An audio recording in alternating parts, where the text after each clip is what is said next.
September 18th, 2022. It was a quiet Sunday morning when the internet suddenly shattered.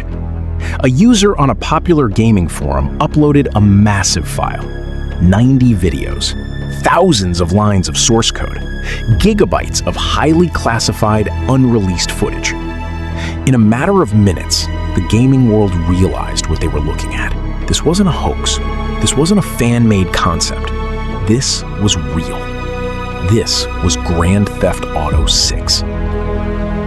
It was the single biggest leak in the history of the entertainment industry, a devastating breach that pierced through the impenetrable armor of the most secretive, ruthless, and successful development studio on the planet, Rockstar Games.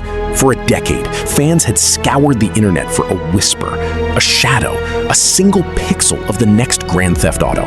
The anticipation had built to a level of mass hysteria never before seen for a piece of media.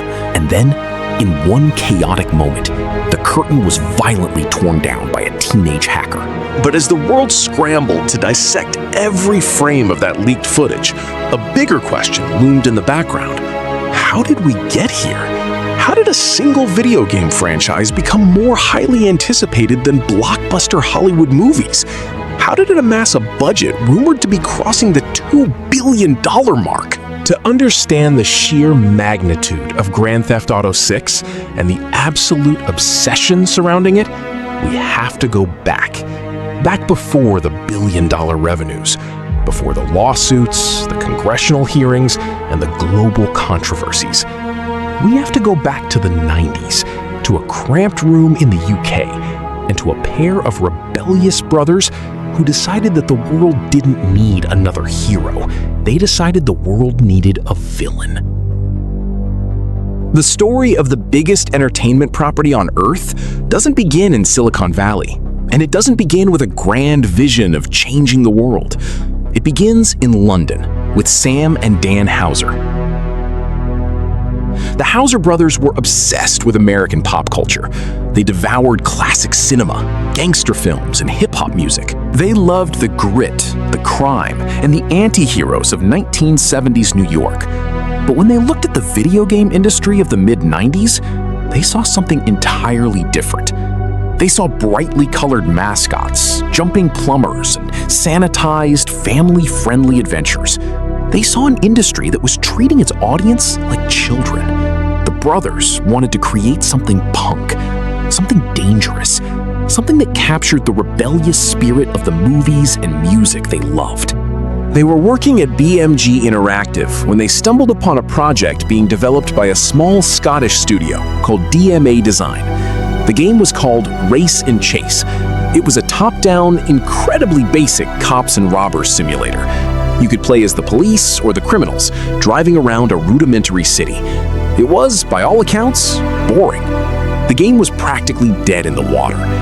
But then, a glitch happened. During playtesting, a bug in the code caused the artificial intelligence of the police cars to completely break down. Instead of just pulling the player over, the police cars became hyper-aggressive. They started ramming the player, relentlessly trying to run them off the road. It was chaotic, it was violent, and it was incredibly fun. That glitch was the spark.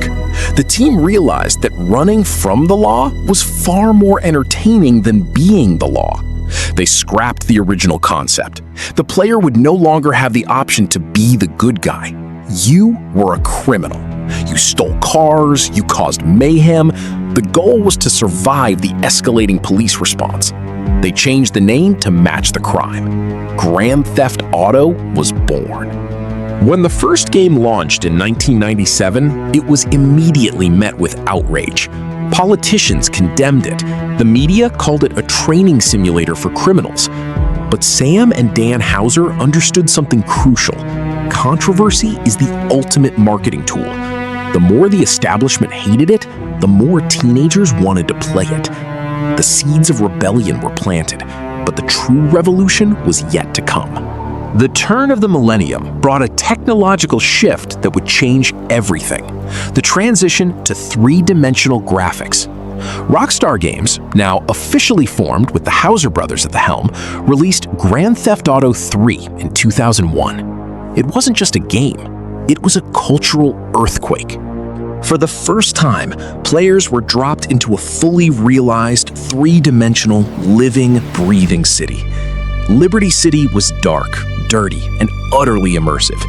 You weren't just moving a sprite on a screen, you were walking the streets, hijacking vehicles, and listening to curated radio stations that mocked American consumerism.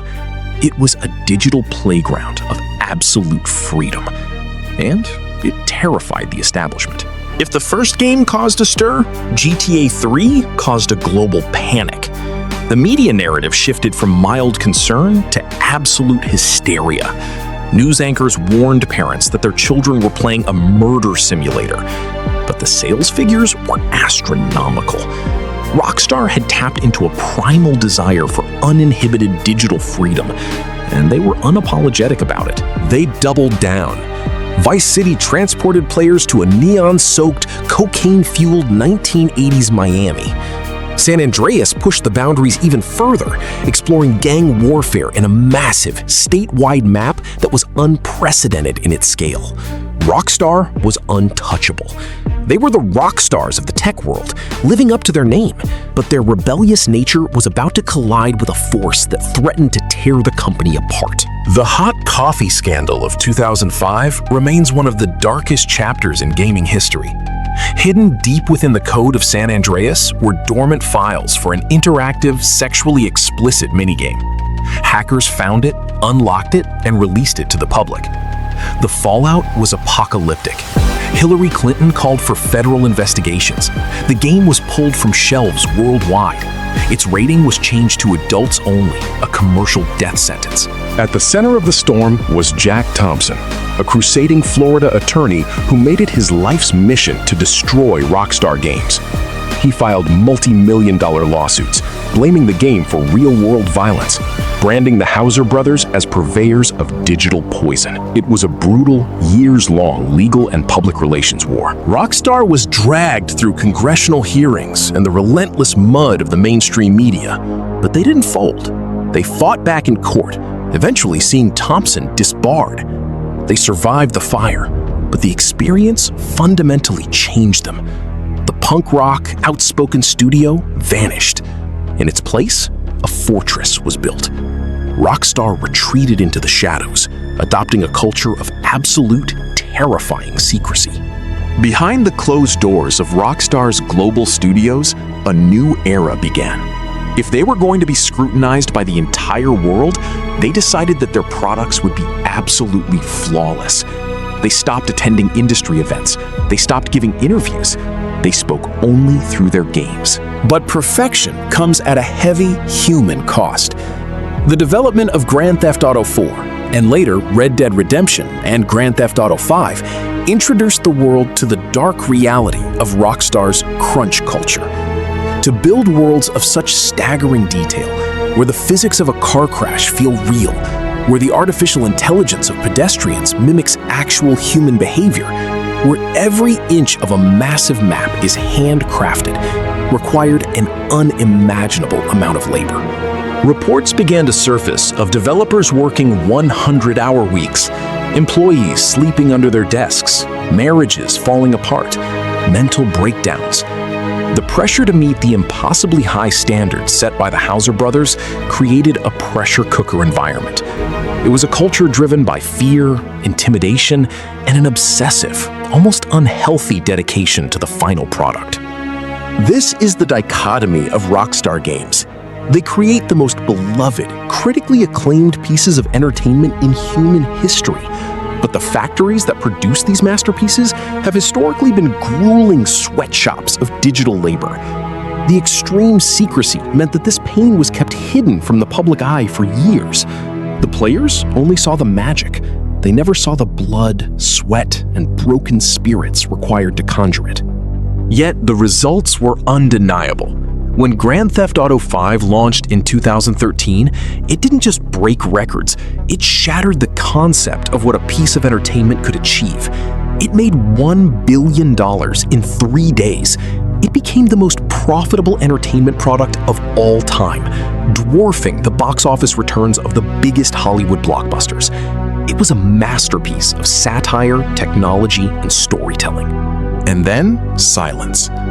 The success of GTA 5, particularly its incredibly lucrative online multiplayer mode, meant Rockstar didn't need to rush a sequel. Years turned into a decade. A generation of consoles came and went.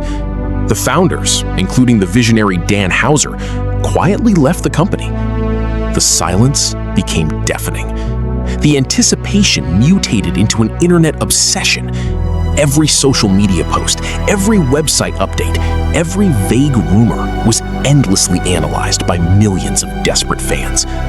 The pressure for the next installment was no longer just about making a good game.